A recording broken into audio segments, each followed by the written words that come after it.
एक अंधेरी गुफा में पत्थर तोड़ने से होती है, जहां हमारा man character white head boy छत की दरार से निकलती नीली चमकदार बूंदें देखकर एक्साइटेड हो जाता है, क्योंकि कब से उसका इसको ही पाने का टारगेट था। वो केयरफुली उस लिक्विड को बोतल में कलेक्ट करता है। वो ग्लोइंग सब्सटेंस इंक होती है। एमसी अपने कंधे पर बैठे छोटे ब्लैक कैट को थैंक यू बोलता है। नीरो को एक्नॉलेज करता है कि ये डिस्कवरी उसी की वजह से मुमकिन हुई। वो गुफा के एग्जिट में दिख रही रोशनी की तरफ देखता है, सोचना शुरू करता है कि अगर ये इंक वापस ले गया तो पायनियरिंग कॉर्प्स शायद उसे एक्सेप्ट कर ले। राहत की सांस लेते हुए वो गुफा से बाहर निकलता है और ग्रे वेस्टलैंड पर खड़ा होकर दूर चमकते बड़े शहर को देखता है।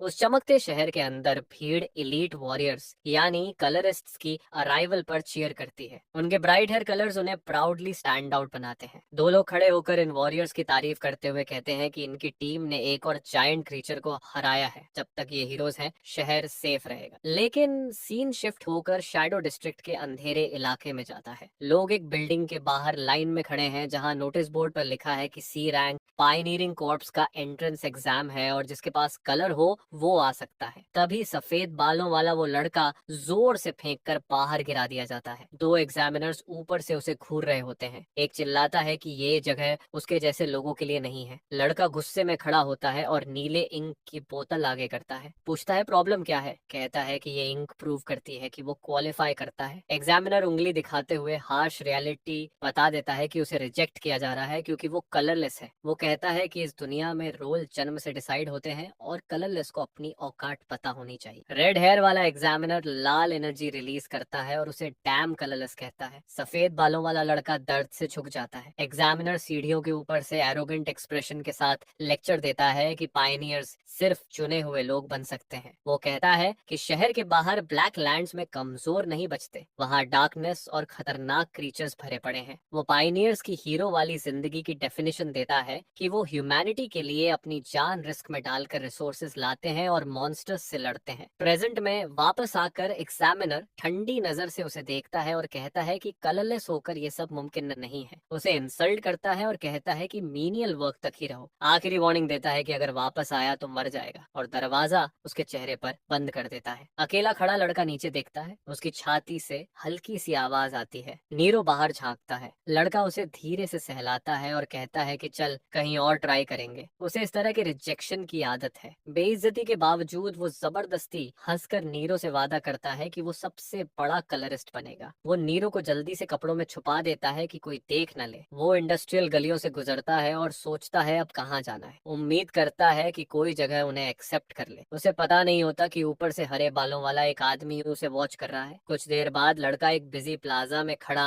नोटबुक चेक करता है। एक और जगह का नाम क्रॉस कर देता है। पूरी किताब क्रॉस नेम्स से भरी है। रियलाइज करता है कि हर जगह से रिजेक्ट कर दिया गया। थककर भारी सांस लेता है। मजबूर होकर वो एक बिल्डिंग की तरफ जाता है जिस पर लिखा है मारी वर्कशॉप। धीरे से कहता है और क्या चॉइस है। वो डोर खोलता है और ओनर को बुलाता है। अंदर व्हाइट हेयर और गॉगल्स वाली लड़की मरी उसे चीयरफुल स्माइल के साथ वेलकम करती है। वो लड़के के चेहरे पर गुस्सा और सैडनेस देख लेती है और कैस कर लेती है कि एग्जाम फिर फेल हुआ। नीरो टेबल पर कूदता है तो मारी उसे भी हेलो बोलती है। वो लड़के को चीयर करने की कोशिश करती है और कहती है कि एग्जामिनर्स उसकी टैलेंट नहीं देख पा रहे, लेकिन वो डिस्करेज्ड रहता है और कहता है कलरलेस को कोई एक्सेप्ट ही नहीं करता। मारी आर्ग्यू करती है कि अगर वो डेंजरस ब्लैक लैंड से रिसोर्सेस ला सकता है तो उसकी स्किल प्रूफ है। लड़का हम्बल होकर कहता है कि नीरो की वजह से ही वो बच पाता है। टॉपिक बदलते हुए वो बोतल टेबल पर रखता है और पूछता है कि क्या वो इसे खरीद सकती है। मारी खुश होकर कहती है हाँ, और अच्छी पेमेंट भी देगी। वो ब्लू लिक्विड को पाइप सिस्टम में डालती है और कंप्लेन करती है कि इंक की कीमत शॉर्टेज की वजह से बढ़ गई है। लड़का कहता है कि इसी कमी की वजह से लोग और पायनियर्स को बुला रहे हैं। मशीन्स दिखती हैं जिनकी लाइफ इन कलरफुल फ्लूइड्स पर डिपेंड करती है। लड़का फ्रस्ट्रेटेड होकर कहता है कि कोई कॉर्प्स उसे हायर नहीं करता। मारी पूछती है क्या उसने उसके पिछले सजेशन पर सोचा। वो हेजिटेंट करता है और कहता है कि जो जगह तुमने बोली वो थोड़ा सा। मारी अचानक टेबल पर पेपर पटक देती है और चिल्लाती है कि सब ट्राई करना पड़ेगा। उस फ्लायर पर एस रैंक डॉन पाइनरिक कॉर्प्स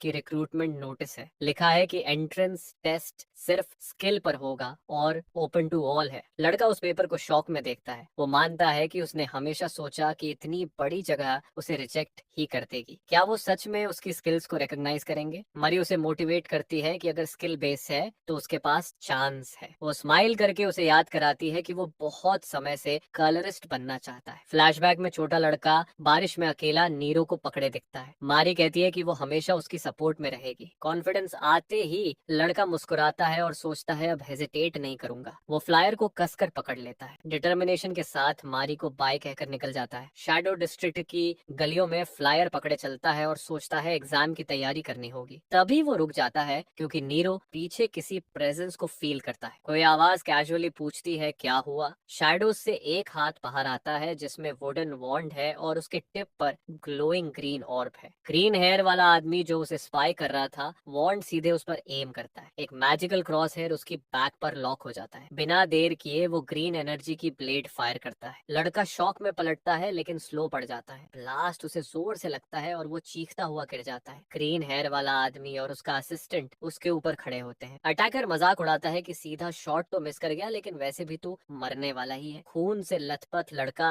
हिल भी नहीं पाता। अटैकर ठंडी आवाज में कहता है कि कलरलेस की डेथ से किसी को फर्क नहीं पड़ता। लड़का अपनी आखिरी ताकत से नीरो को भागने को कहता है। सीन शिफ्ट होता है इंडस्ट्रियल एरिया में जहां इंक्वेस्ट डिस्पोजल साइट की वार्निंग लगी है। लड़का होश में आता है तो ग्रीन हेयर वाला आदमी उसकी कॉलर पकड़कर उसे काले स्लज के ऊपर लटका रहा होता है। वो कहता है कि तेरी बैड लक देख जीवित ही फेंका जाएगा। वो समझाता है कि इस पिट में इंक्वेस्ट है जो सब डिसॉल्व कर देता है, कोई बॉडी नहीं बचेगी। लड़का डरकर पूछता है कि तुम कौन हो और मुझ पर अटैक क्यों किया। ग्रीन हेयर वाला आदमी बताता है कि वो और उसका साथी पहले उसे स्पाई कर रहे थे। फ्लैशबैक दिखती है कि वो लड़के की वजह से नहीं बल्कि उसकी जैकेट में छुपे क्रिएचर की वजह से एक्साइटेड थे। वो कहता है कि ऐसा क्रिएचर जो ह्यूमन के साथ चलता है बड़ी डिस्कवरी है। वो नीरो को रैरिटी बोलते हुए लड़के की गर्दन और कस लेता है। पीछे उसका असिस्टेंट एक केज दिखाता है जिसमें नीरो फंसा रो रहा है। लड़का हॉरर में देखता है और समझ जाता है कि उसका साथी पकड़ लिया गया है। वो अटैकर का कॉलर पकड़कर चिल्लाता है कि कैट को छोड़ दो। अटैकर उसे पैथेटिक बोलकर उसकी गुस्से की खिल्ली उड़ाता है और उसकी आंखों में ग्रीड चमकती है। वो समझाता है कि ये क्रीचर एक कलरलेस ओनर के लिए बहुत वैल्यूबल है और इसे ब्लैक मार्केट में ह्यूज रकम में बेचा जाएगा। वो आसानी से बॉय को ओवर पावर कर देता है। उसकी गर्दन दबाते हुए उसे हवा में उठा लेता है और मजाक उड़ाते हुए बोलता है कि ये पेट तेरे लिए ज्यादा अच्छा है। जैसे ही वो हेल्पलेस लटकता है प्रोटैगनिस्ट खुद को डांटता है कि शैडो डिस्ट्रिक्ट में केयरलेस कैसे हो गया। वो अपने अकेले पास्ट को याद करता है। सोचता है कि डिस्क्रिमिनेशन तो हमेशा झेली है लेकिन वो कभी भी नीरो को लूज नहीं करेगा जो उसकी ओनली फैमिली है। फ्यूरी के साथ वो उस आदमी को वार्न करता है कि उसके साथ पंगा मत लेना और अटैकर की बाह को जोर से पकड़ लेता है। ग्रीन हेयर्ड आदमी एकदम रुक जाता है। उसे कुछ अजीब सा लगता है। उसकी एरोगेंस एक झटके में शॉक में बदल जाती है जब एनर्जी उसके चेहरे के आसपास क्रैकल होने लगती है। अटैकर से एक ग्रीन ऑरा स्वर्ल होती हुई प्रोटैगनिस्ट के हाथों में बहने लगती है। वो आदमी पैनिक में चिल्लाता है जैसे उसके शरीर से कुछ फोर्सफुली खींचा जा रहा हो। अननोन सेंसेशन से डरकर वो के को जोर से झटक देता है और पीछे टॉक्सिक इंक वेस्ट वाले बड़े टैंक में फेंक देता है। अटैकर इस एनकाउंटर को बस टाइम वेस्ट बोलकर छोड़ देता है। वहीं नीरो अपने केज में जोर जोर से रोता है। विलन्स डिक्लेयर करते हैं कि अब वो रिच बन गए और ब्लैक मार्केट की तरफ निकल जाते हैं कैट के आंसुओं को इग्नोर करते हुए। ब्लैक लिक्विड के अंदर गहराई में प्रोटैगनिस्ट लाइट को फेड होते देखता है। नीरो की दूर होती आवाजें सुनते हुए वो स्विम करने की कोशिश करता है लेकिन बॉडी एकदम पैरालाइज्ड है। उसकी आंखों के सामने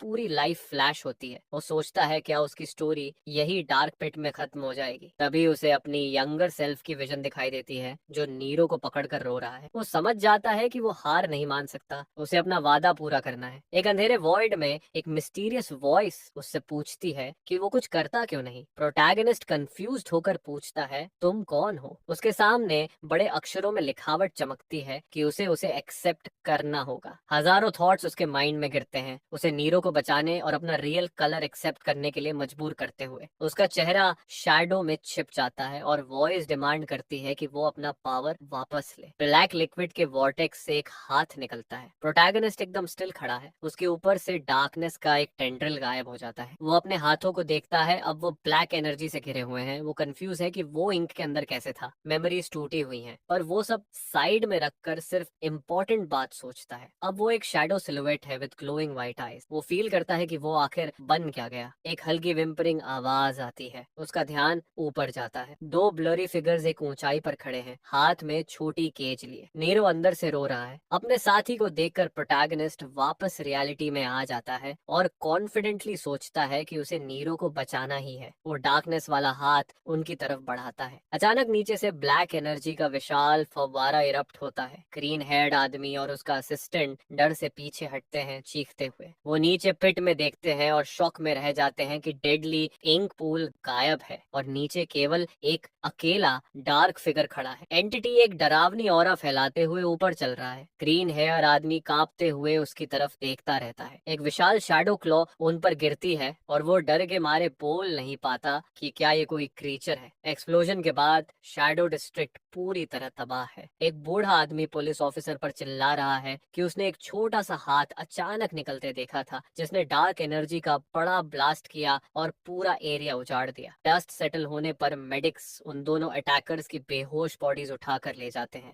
एक नई दुनिया के लोग पहुंचते हैं। रेड हेयर वाला आदमी और ब्लू हेयर वाली औरत नीचे घायल पड़े अटैकर्स को देखते हैं और नोट करते हैं कि इन बी रैंक पायोनियर्स का कलर पूरी तरह गायब है। ब्लू हेयर वाली औरत शॉक्ड है कि कलर कैसे ड्रेन हो सकता है, पर उसका साथी कहता है कि मिशन पर ध्यान दो। रेड हेयर्ड आदमी बताता है कि वो यहाँ इसलिए आए क्योंकि सिटी में एक बड़े क्रीचर की रिपोर्ट मिली थी। पुलिस ऑफिसर डरते हुए पूछता है कि इतने high rank colourist shadow district में क्यों आए हैं। ब्लू हेयर औरत पॉलिटली बताती है कि वो बस इन्वेस्टिगेशन के लिए हैं। रेड हेयर आदमी इम्पैक्ट साइट देखने को बोलता है और ऑफिसर उन्हें ले जाता है। दोनों इन्वेस्टिगेटर्स मैसिव क्रेटर के सामने खड़े होते हैं। रेड हेयर्ड आदमी डेब्री चेक करता है और डार्क स्टेन्स नोट करता है। उसकी पार्टनर कंफर्म करती है कि क्रीचर के ट्रेसेस मौजूद हैं। वो बताती है कि ऐसा बहुत रेयर है कि कोई क्रीचर सिटी के अंदर अचानक आ जाए, वो भी आउटस्कर्ट्स में। आमतौर पर छोटे एनिमल्स मिलते हैं सिटी वॉल्स के अंदर। पिट में देखते हुए रेड हेयर्ड आदमी सोचता है शायद ये कोई नए टाइप का मॉन्स्टर वेरिएंट है। वो बोर्ड दिखता है पर सीरियस रहता है, समझते हुए कि इसे ट्रैक करना मुश्किल होगा क्योंकि ये यूजुअल पैटर्न से अलग है। सीन कट होती है एक डिजर्टेड जगह पर जहाँ रबल भरा है। अंधेरे में एक कैट रोती है। के दर्द से कराहते हुए शैडोज में लेटा है। उसे एक रफ जीभ फील होती है और वो देखता है कि नीरो उसके बाल चाट रहा है। वो खुश होकर नीरो को कसकर गले लगा लेता है। नीरो सेफ है ये सोचकर वो इमोशनल हो जाता है, लेकिन दर्द उसे हिट करता है और वो कराहता है। वो बैठकर कंफ्यूज होकर याद करने की कोशिश करता है कि क्या हुआ। उसे याद आता है वो गंदे लोग जिन्होंने अटैक किया था और उसे टैंक में फेंक दिया था। टॉक्सिक डार्क लिक्विड में डूबना याद करते ही उसकी आंखें शॉक में फैल जाती हैं। वो अपने हाथों को ऊपर उठाकर डिसबिलीफ में देखता है। उसे लगता है जैसे कुछ इम्पॉसिबल हो गया हो। वो अपना सिर छूता है और कुछ अलग फील करता है। उसकी पहले व्हाइट हेयर अब प्योर ब्लैक हो चुकी है। के अपने नए ब्लैक बाल कसकर पकड़ता है, एकदम कंफ्यूज्ड कि वो जिंदा कैसे है और उसकी अपीयरेंस इतनी ड्रास्टिकली कैसे बदल गई। प्योर डार्क में खड़े के को कुछ दिखाई नहीं देता। वो घबरा कर नीरो से मदद मांगता है। नीरो हवा में कूदता है, तेजी से घूमता है और एक ब्राइट व्हाइट ग्लो फैलाता है जो पूरा एरिया रोशन कर देता है। रोशन होते ही एक हॉरिफाइंग सीन सामने आता है। वो एक डीप कैवर्न में खड़े हैं। चारों तरफ डार्क मॉन्स्टर्स क्रीचर्स की भीड़ है। के डर से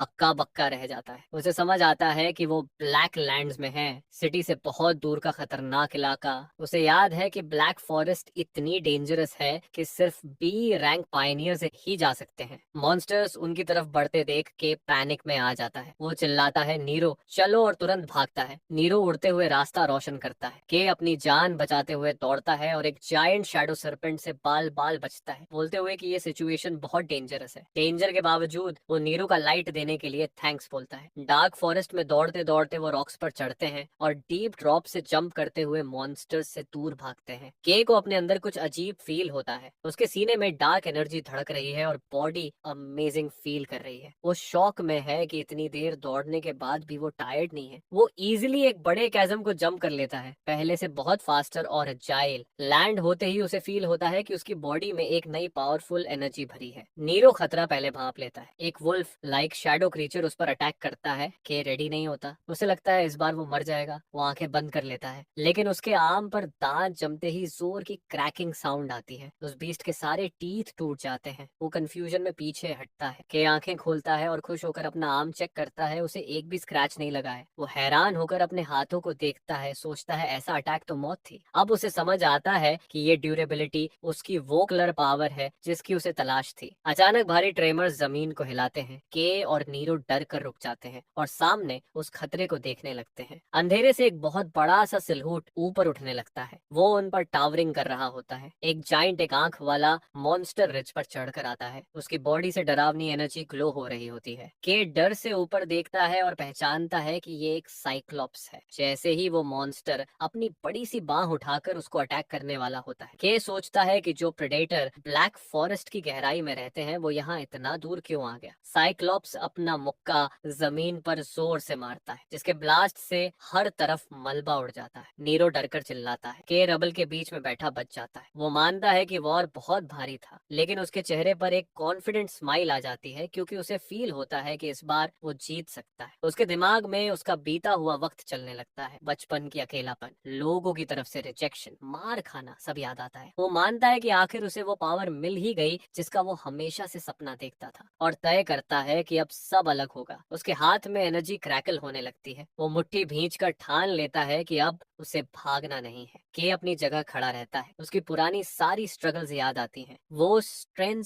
पावर को फील करता है जो उसके अंदर से उठ रही होती। अचानक उसका पूरा शरीर शैडो से ढक जाता है। वो प्योर डार्क एनर्जी में बदल जाता है जिसकी आंखें सफेद चमक रही होती हैं। साइक्लोप्स गुस्से में दहाड़कर अपना बड़ा हाथ बढ़ाता है उसे कुचलने के लिए, लेकिन के जमीन से ही एक जोरदार जंप लेता है। हवा में उड़ते हुए वो वार करने को तैयार हो जाता है। वो इतना जोरदार पंच मारता है कि जायंट मॉन्स्टर पूरी तरह से चकनाचूर हो जाता है। इस पंच की ताकत से एक बड़ा शॉक वेव निकलता है जो पूरे लैंडस्केप को हिला देता है और पेड़ों के बीच रास्ता साफ कर देता है। के हवा में उड़ता है। उसके चारों तरफ मॉन्स्टर के टूटे हुए पार्ट्स उड़ रहे होते हैं। वो कुछ देर तक अपनी ट्रांसफॉर्म्ड स्टेट में रहता है, फिर उसकी आंखें बड़ी हो जाती हैं क्योंकि उसे कुछ चेंज होता फील होता है। डार्क एनर्जी अचानक गायब होने लगती है और वो खुद को ब्राइट सन के नीचे खूबसूरत लैंडस्केप के ऊपर हवा में तैरता हुआ पाता है। वो नीचे देखता है। हरी भरी फॉरेस्ट और वाटरफॉल को देखकर हैरान रह जाता है। नेचर की इतनी ब्राइट कलर्स उसे कभी नहीं दिखी। जैसे ही पावर आई थी वैसे ही अचानक चली जाती है। उसके बाल वापस सफेद हो जाते हैं। वो नीचे कंफ्यूज्ड होकर देखता है। फिर उसे समझ आता है कि ग्रेविटी उसे नीचे खींच रही है और वो कुछ नहीं कर पा रहा। डरते हुए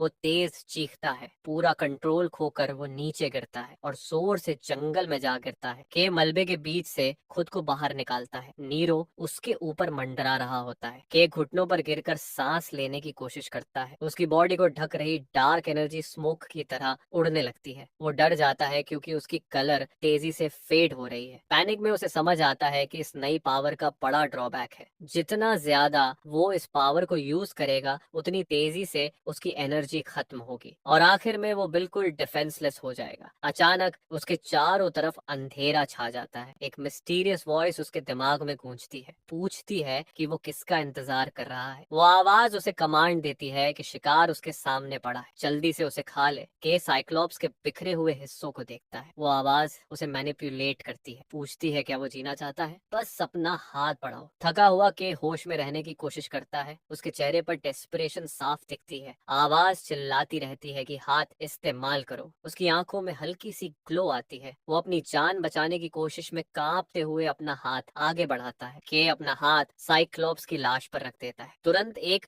डार्क टेक्निक एक्टिवेट होती है और वो मॉन्स्टर के शरीर में बची सारी शैडो एनर्जी अब्सॉर्ब करने लगता है। नीरो ये सब देखकर डर से आंखें फाड़ देता है। एक ह्यूज काला लाइट बीम आसमान तक उठ जाती है। के पूरी तरह से एनर्जी खींच लेता है। जब रोशनी खत्म होती है वो भारी सांस ले रहा होता है। धीरे धीरे उसकी थकान उतरने लगती है। वो एक चट्टान से टिक जाता है। उसके बाल फिर से काले हो जाते हैं। उसकी एनर्जी वापस आ जाती है। वो आसमान की तरफ देखता है, गहरी राहत की सांस लेता है। उसे फील होता है कि वो बच गया है। मारी की वर्कशॉप में दिन नॉर्मल चल रहा होता है। अंदर मारी ब्लूप्रिंट पर काम कर रही होती है। तभी डोर चाइम बजता है। वो देखती है कि दरवाजे पर एक अजनबी खड़ा है, फटे हुए क्लोक में। मारी स्वीट बनकर स्माइल देती है, लेकिन अंदर से वो डर रही होती है। वो पूछती है कि कोई स्पेशल रिक्वेस्ट है क्या, लेकिन वो शख्स बस खड़ा रहता है। उसके बॉडी से डार्क ऑरा निकलती रहती है। वो शख्स एक भारी कदम आगे बढ़ाता है। मारी और घबरा घबरा जाती है। वो आवाज देकर कहती है कि तुम सस्पिशियस लग रहे हो, फिर भी अगर आगे आए तो मैं अटैक कर दूंगी। नेक्स्ट ही पल वो इंसान तेजी से उसकी तरफ दौड़ता है। मारी डरकर जोर से चिल्ला देती है और आंखें बंद कर लेती है, लेकिन वो इंसान वहीं रुक जाता है, फिर अपना हुड हटाता है। एक फेमिलियर स्माइल दिखती है। वो कहता है शांत हो जाओ। के अपना चेहरा दिखाता है। वो सिर खुजाते हुए बोलता है कि मैं ही हूँ, बस अब मैं खुद को भी ठीक से पहचान नहीं पा रहा। मारी शौक में आंखें बड़ी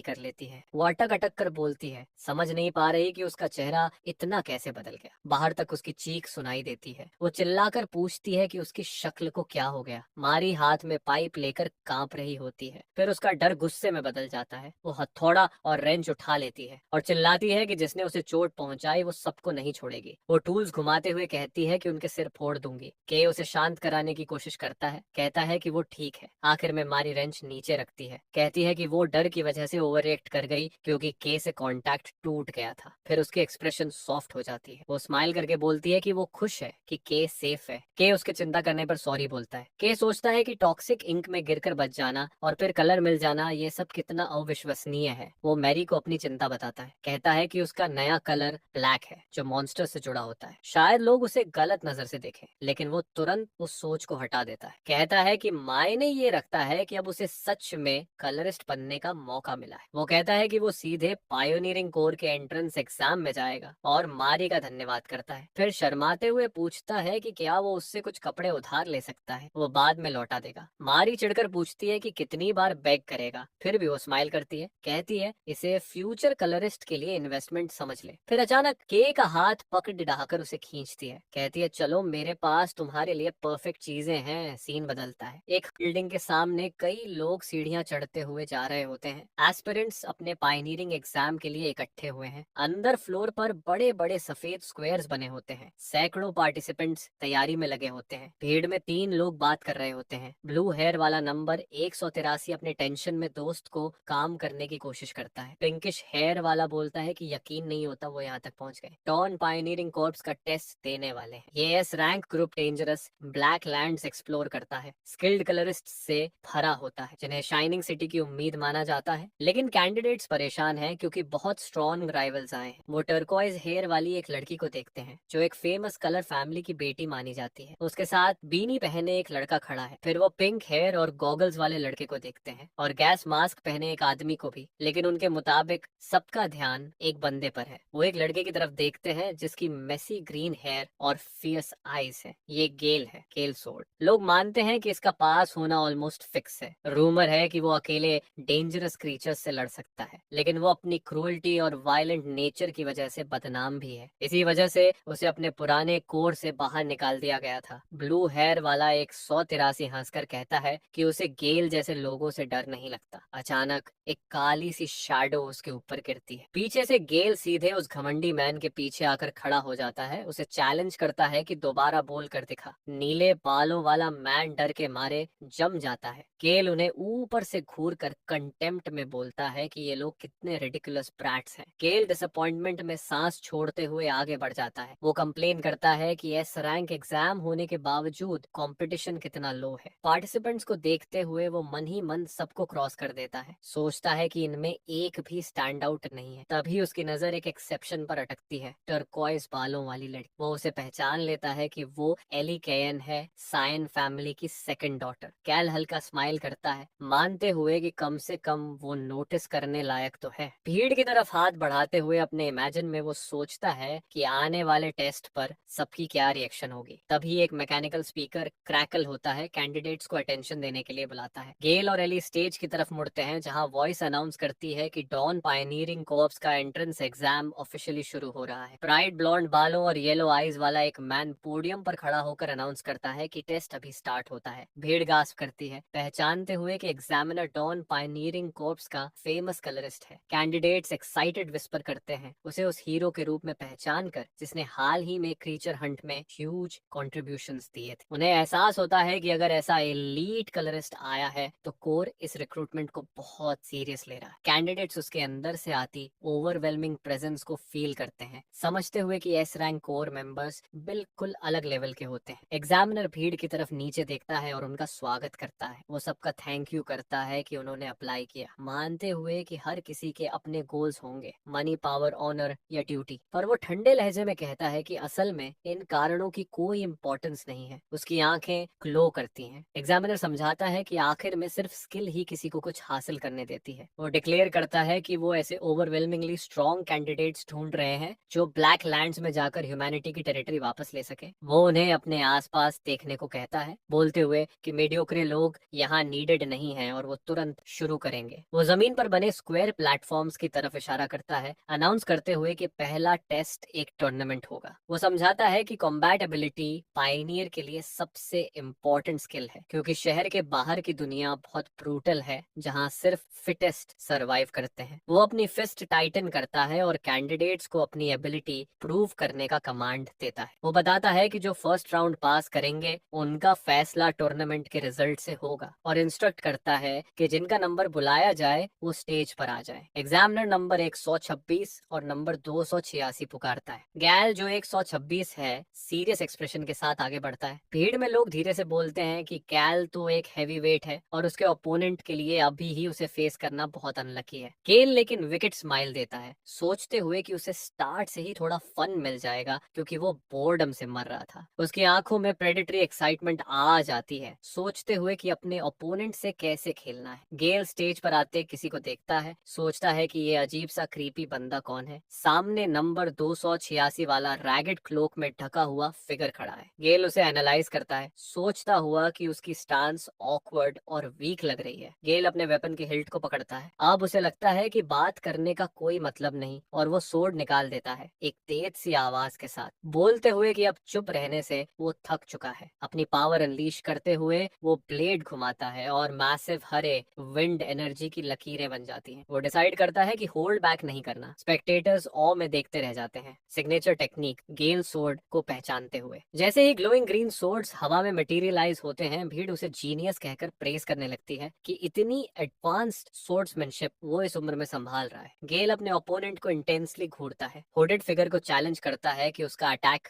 रोक कर दिखाए। एक बर्स्ट ऑफ स्पीड में गेल जमीन पर स्टॉम्प करता है ताकत जुटाने के लिए, धमकी देते हुए कि अगर डिफेंस फेल हुआ तो वो उसे श्रेड कर देगा। वो जबरदस्त फोर्स से चार्ज करता है, अपने चारों तरफ व्हर्लविंड जैसी एनर्जी बनाते हुए। हुडेड फिगर बिल्कुल शांत बिना हिले खड़ा रहता है। गेल हवा से नीचे गिरता हुआ ब्लेड नीचे लाते हुए चिल्लाता है, तभी हुडेड फिगर आगे बढ़कर सीधा गेल के चेहरे पर एक डेवास्टेटिंग लेफ्ट हुक मार देता है। इम्पैक्ट इतना ज्यादा होता है कि गेल हवा में उड़कर अरीना के दूसरे छोर तक जा गिरता है। पहले जो कैंडिडेट्स घमंड से भरे थे वो अब डर के मारे चिल्ला उठते हैं। गेल जोर से अरीना वॉल में टकराता है और दीवार पर एक ह्यूज स्पाइडर वेब जैसे क्रैक्स बन जाते हैं। वो आगे की तरफ झुककर बेहोश हो जाता है, एक ही हिट में डिफीट होकर भीड़ को शॉक में छोड़ते हुए कि ये कैसे पॉसिबल है। हुडेड फिगर जो अब के रिवील हो चुका है अपना रिस्ट रगड़ता है और नीचे देखता हुआ बोलता है कि अचानक मूवमेंट ने उसे खुद भी थोड़ा स्टार्टल कर दिया। उसका हुड गिर चुका है मेसी काले बाल दिखाते हुए। वो मोमेंट की सडन एक्सेलरेशन और केओस के बारे में सोचता है। तभी एक स्पेक्टेटर के की तरफ कांपती उंगली से इशारा करके चिल्लाता है डिसबिलीफ में। वो जीत पर रिएक्ट नहीं कर रहा, बल्कि के की एनर्जी के कलर ब्लैक पर। ब्लॉन्ड एग्जामिनर गंभीर एक्सप्रेशन में देखता है, अंदर ही अंदर नोटिंग करता है कि ब्लैक वही कलर है जो क्रीचर्स के पास होता है। एली साइन भी शॉक्ड है, सोचती हुई कि क्या कोई ह्यूमन ऐसा कलर रख भी सकता है। के अकेला अरीना के बीच में खड़ा है, सिचुएशन की ग्रेविटी से बिल्कुल अनअवेयर। बाकी लोग ये क्वेश्चन करते हैं कि गेल सोर्ड को एक हिट में हराने की ताकत कहीं इसी मिस्टीरियस ब्लैक एनर्जी से तो नहीं आती। के घबराकर शॉक्ड भीड़ को देखता है, उनकी रिएक्शन से कंफ्यूज्ड होकर इनोसेंट अंदाज में सोचता है कि क्या उसने कोई गलती कर दी। टूर्नामेंट इंटेंस बैटल्स के साथ जारी रहता है। एक मैच में डरा हुआ कैंडिडेट शार्प स्टोन्स लॉन्च करता है, पर के तेजी से डॉज करते हुए आगे बढ़ जाता है। वो पल में डिस्टेंस क्लोज करता है और एक पावरफुल पंच मारकर मैजिक यूजर को उड़ाता है। अनाउंसर उसे विनर डिक्लेयर करता है। के की विनिंग स्ट्रीक जारी रहती है। वो ओपोनेंट्स को वायलेंट तरीके से स्लैम करता हुआ, किसी को नॉकआउट करता हुआ आगे बढ़ता जाता है। ऊपर से ब्लॉन्ड एग्जामिनर उसे इंटरेस्ट से देख रहा है, डिक्लेयर करते हुए कि के इस बार का स्टैंड आउट एप्लीकेंट है। वो एक्साइटेड होकर नोट करता है कि के पहला एवर ब्लैक होल्डर है और इंसिस्ट करता है कि रूमर्स फैलने से पहले उन्हें उसे तुरंत रिक्रूट करना चाहिए। तभी भारी कदमों की आवाज आती है और कोई कैजुअली बोलता है कि लगता है आज का दिन टफ है। एग्जामिनर मुड़कर शॉक में देखता है कि एक्सप्लोजन साइट वाले रेड हेयर्ड मैन और ब्लू हेयर्ड वुमन वहाँ है। एग्जामिनर पूछता है कि टीम लीडर रेड यहाँ क्यों आया है, पर वो हाथ हिलाकर बोलता है कि वो बस यहाँ से गुजर रहे थे। वो लोग लार्ज क्रीचर इंसिडेंट की इन्वेस्टिगेशन पर थोड़ी बात करते हैं। रेड लीडर साइज करता है, मानते हुए कि अब तक कोई प्रोग्रेस नहीं है। फिर वो पूछता है कि कोई वर्दी कैंडिडेट्स मिले। एग्जामिनर टाइने फैमिली की यंग लेडी का जिक्र करता है और एक एक्सट्रीमली यूनिक कैंडिडेट का भी। अचानक रेड लीडर की आंखें फैलती हैं, जैसे उसे कुछ महसूस हुआ हो। वो अरीना की तरफ देखता है और के को स्पॉट कर लेता है। तुरंत ही ब्लैक एनर्जी नोटिस कर लेता है। एग्जामिनर के की प्रेस करता है, पर रेड लीडर चुपचाप उसे घूरता रहता है। ब्लू हेड वुमन धीरे से अपने लीडर से पूछती है कि क्या ये किड उनकी इन्वेस्टिगेशन से जुड़ा है। रेड लीडर कंफर्म करता है कि शायद वही है। अंदर ही अंदर वो सोचता है कि शैडो डिस्ट्रिक्ट वाले इंसिडेंट के तुरंत बाद एक नया कलर का अपीयर होना बहुत बड़ी कोइंसिडेंस नहीं हो सकता। वो डिसाइड करता है कि के पर नजर रखनी होगी। के जो देखे जा रहा है ये नहीं जानता, अपनी मुट्ठी देखता है जिसमें डार्क एनर्जी से धुआं उठ रहा है। वो अपनी इनक्रेडिबल पावर से एक्साइटेड है, समझते हुए कि पायनियर बनना अब फाइनली पॉसिबल है। पर उसे याद आ जाता है कि ट्रांसफॉर्मेशन से बॉडी पर कितना असर पड़ा था, और खुद को वार्न करता है कि उसे सावधान रहना होगा। वो जानता है कि अगर उसने इस पावर को ओवर यूज किया और फाइट के बीच में अपना कलर खो दिया तो वो बिल्कुल डिफेंसलेस हो जाएगा। तभी अरीना से मैसिव फ्रीजिंग एनर्जी निकलती है, एक आइस की दीवार बनाते हुए। एली केन शांत खड़ी है ठंडी मिस्ट के बीच। अनाउंसर नंबर 17 को विनर डिक्लेयर करता है, बताते हुए कि एली ने अपने ओपोनेंट को पूरी सॉलिड आइस में बंद कर दिया है। स्पेक्टेटर्स के समेत ओवन जोरो में देखते हैं, बोलते हुए कि टाइन फैमिली का कलर हमेशा इम्प्रेसिव होता है। एली जैसे ही सीढ़ियां उतरती है, के उसे देखते हुए सोचता है कि कोई इतनी ओवरवेलमिंग मैजिक को कैसे हरा पाएगा। तभी एली चलते चलते के पास रुकती है, उसे सीधे शार्प और क्यूरियस नजरों से देखती है। उसकी नीली आंखें सस्पिशियस अंदाज में सिकुड़ जाती हैं, जैसे वो उसे रीड करने की कोशिश कर रही हो। बिना कुछ बोले वो मुड़कर आगे चल देती है, के को कंफ्यूज्ड छोड़ते हुए। अनाउंसर बोलता है, फर्स्ट एग्जाम कंक्लूड हो चुका है। ब्लॉन्ड एग्जामिनर पोडियम पर खड़ा होकर सबका हार्ड वर्क के लिए थैंक यू करता है। वो बताता है कि वो शेड्यूल से पीछे हैं, इसलिए सीधे नेक्स्ट टेक टेस्ट पर जाएंगे। वो फेल कैंडिडेट्स को बाहर जाने को कहता है और वो लोग उदास होकर चले जाते हैं। ब्लॉन्ड एग्जामिनर अगला टेस्ट अनाउंस करना शुरू ही करता है कि तभी कोई उसके कंधे पर हाथ रखकर उसे रोक देता है। लाल बालों वाला मैन कॉन्फिडेंट स्माइल के साथ आगे बढ़ता है और पूरी कमांड अपने हाथ में ले लेता है। वो बचे हुए कैंडिडेट्स को देखता है और अनाउंस करता है कि सेकंड एग्जाम वो खुद लीड करेगा। कैंडिडेट्स शौक में ऊपर देखते हैं, समझ जाते हैं कि उनके सामने कौन खड़ा है। कलरिस्ट रेड, वो द शाइनिंग सिटी के सबसे स्ट्रॉन्ग कलरिस्ट्स में से एक है, जो ब्लैक लैंड्स को वापस लेने के लिए फेमस है। पर कैंडिडेट्स डरे हुए हैं, क्योंकि उन्हें वो रूमर्स याद हैं कि उसकी डिस्ट्रक्टिव पावर इतनी इंटेंस है कि उसके एलाइज भी उसके साथ काम करने से हिचकते हैं, और जब वो एग्जाम हैंडल करता है तो कोई पास नहीं होता। ब्लॉन्ड एग्जामिनर घबरा कर कलरिस्ट रेड को देखता है, पूछता है कि क्या वो श्योर है, वार्निंग देते हुए कि कैप्टन उसे एग्जाम फॉर्मेट बदलने पर डांटेगा। रेड हंसकर बोलता है कि उसे तो रोज ही ऑन एक्ट किया जाता है। वो अनाउंस करता है कि टेस्ट सिंपल है और भीड़ को बस एंड्योर करने को कहता है। तभी उसका पूरा बॉडी मैसिव फ्लेम्स में एक्सप्लोड कर जाता है। आग की एक हग वेव कैंडिडेट्स की तरफ बढ़ती है और हर एक के चारों तरफ अलग अलग स्फेरिकल बैरियर्स बनकर उन्हें ट्रैप कर लेती है। कैंडिडेट्स पैनिक करते हैं क्योंकि इंटेंस हीट उन्हें पूरी तरह घेर लेती है। रेड समझाता है कि उसने एक खास रीजन का एनवायरनमेंट रिक्रिएट किया है और यहाँ टेम्परेचर काफी हाई हो जाएगा। वो बताता है कि ब्लैक लैंड्स एक्सट्रीम एनवायरनमेंट से भरे हैं, जहाँ ह्यूमंस मुश्किल से सरवाइव कर पाते हैं। वो करंट टेस्ट को छोटा दिखाते हुए कहता है कि ये हीट तो बस एक वार्म स्टोव जैसी है। गंभीर एक्सप्रेशन के साथ रेड फिर दोहराता है कि अगर वो एंड्योर कर गए तो पास है, पर उसकी आंखें ठंडी हो जाती हैं जब वो कहता है कि जो इस हीट को सह नहीं पाए उनके पास पायनियर बनने की क्वालिफिकेशन कभी थी ही नहीं। फायर स्फीयर्स के अंदर कैंडिडेट्स बुरी तरह सफर कर रहे हैं। एक मैन रियलाइजेस करता है कि बैरियर पर एक खरोंच तक नहीं आ रही, बाकी एगनी में चिल्ला रहे हैं और डर में सोचते हैं कि अगर ये माइल्ड है तो ब्लैक लैंड्स आखिर किस तरह की हेल होगी। साइड से देखते हुए ब्लॉन्ड एग्जामिनर नोट करता है कि रूमर्स के बावजूद रेड की स्किल्स बिल्कुल कमजोर नहीं हुई। वो रेड की अनबिलीवेबल कंट्रोल से प्रभावित है। देखता है कि उसने कितने लोगों को एक साथ कवर कर लिया। वो मानता है कि ये पावर पीक लेवल वालों से ही एक्सपेक्ट की जाती है। तभी अचानक हवा में एक तेज क्रैकिंग साउंड गूंजती है। रेड और उसके असिस्टेंट देखते हैं कि एक फायर बैरियर नीला पड़कर टूट रहा है। आइस एनर्जी की एक मैसिव लहर फटती है, पूरी फायर स्फीयर को चकनाचूर करते हुए। आइस के टूटते टुकड़ों के बीच एली कियोन सीधे खड़ी है, बैरियर तोड़कर बाहर आ चुकी है। रेड उसे देखता है, मानते हुए कि ये काफी इम्प्रेसिव है। वो सोचता है कि कायन फैमिली की पावर आग का नेचुरल काउंटर है, लेकिन उसकी पावर इतनी स्ट्रांग होती है कि आमतौर पर वो इस एडवांटेज को दबा देता है। यंग वुमन को देखते हुए रेड कंक्लूड करता है कि वो शायद वाकई एक रियल प्रोडिजी कहलाने लायक है। रेड सोचता है उस दूसरे कैंडिडेट के बारे में जिसमें वो लोग इंटरेस्टेड थे। उसकी फायर स्फीयर के अंदर के खड़ा हुआ लगता है। रेड उसे ऑब्जर्व करता है, नोटिंग करता है कि लड़की की तरह वो ब्रेक थ्रू नहीं कर रहा। वो मान लेता है कि उसने उससे ज्यादा उम्मीद नहीं रखी थी, लेकिन बैरियर के अंदर के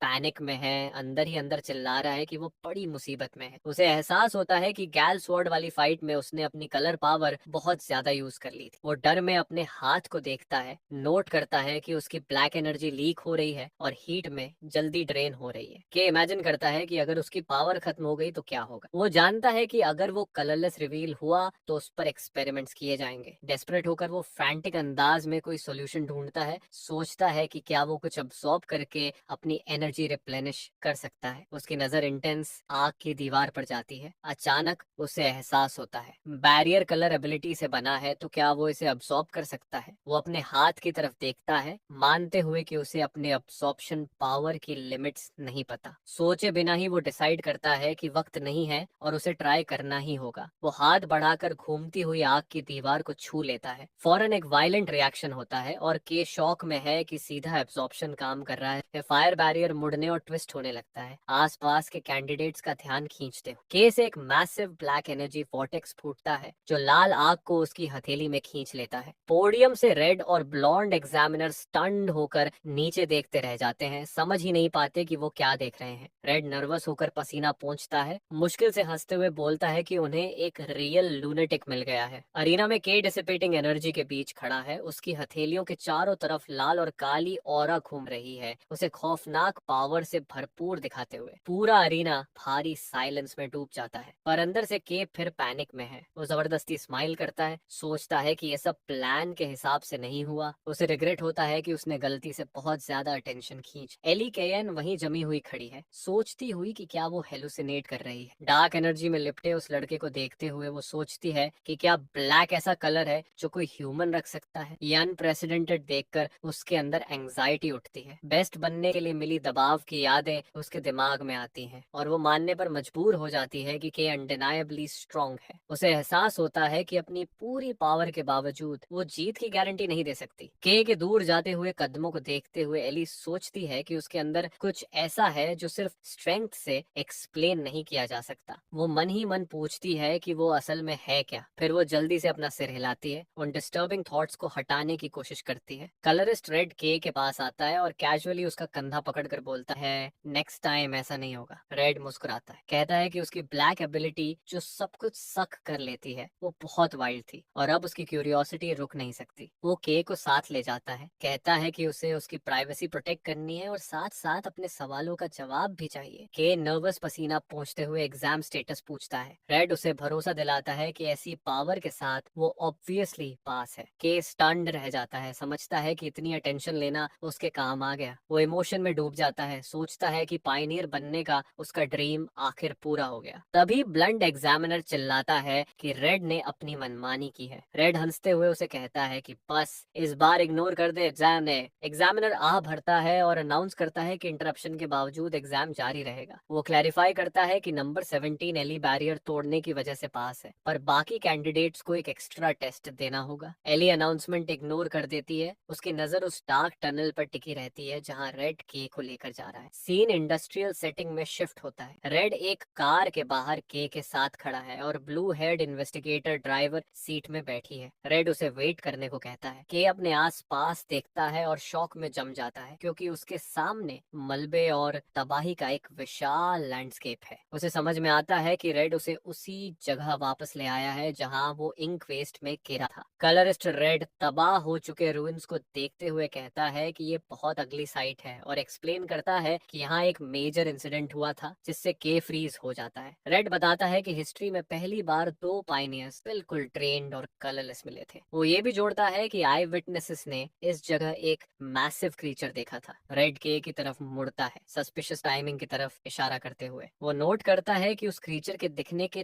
थोड़े ही समय बाद के फर्स्ट ब्लैक कलर होल्डर के रूप में सामने आया। इसे कोइंसिडेंस कहता हुआ उसकी आंखें ग्लो करती हैं और वो के की पावर एनालाइज करता है, उसे एक ऐसी एबिलिटी बताते हुए जो बाकी कलर्स को अब्सॉर्ब करती है। के नर्वस पसीना बहाता है क्योंकि रेड उसे घूरता है, बोलता है ये एबिलिटी पूरी तरह फॉरेन है। अंदर ही अंदर के पैनिक करता है, समझते हुए कि रेड को शुरू से ही शक हो गया था। वो सोचता है कि क्या वो भाग सकता है, पर मैन की ओवरवेलमिंग ऑरा देखकर समझ जाता है कि किसी हीरो से भागना इम्पॉसिबल है। अचानक रेड हंस देता है, टेंशन तोड़ते हुए। वो हाथ हिलाता है, एडमिट करता है कि वो बस के को टेस्ट कर रहा था, पर कंप्लेन करता है कि के की ऑनेस्ट रिएक्शन ने मजा खराब कर दिया। के कंफ्यूजन में उसे देखता है। रेड एक्सप्लेन करता है कि उसका ऑफिशियल काम इंसिडेंट इन्वेस्टिगेट करना है, पर पर्सनल इंटरेस्ट उसे के की एबिलिटी में ज्यादा है। रेड बताता है कि कलर पावर्स नॉर्मली मिक्स नहीं हो सकती, लेकिन के की एबिलिटी इन रूल्स को इग्नोर करती है। वो सेकंड एग्जाम याद करता है, बताता है कि के क्लियरली अपनी पावर कंट्रोल नहीं कर पा रहा था। के हकलाकर कुछ एक्सप्लेन करने की कोशिश करता है, लेकिन रेड उसे बीच में रोक देता है। कलरिस्ट का शरीर लाल एनर्जी से ग्लो करने लगता है और वो कहता है कि उन्हें एक टेस्ट करना होगा।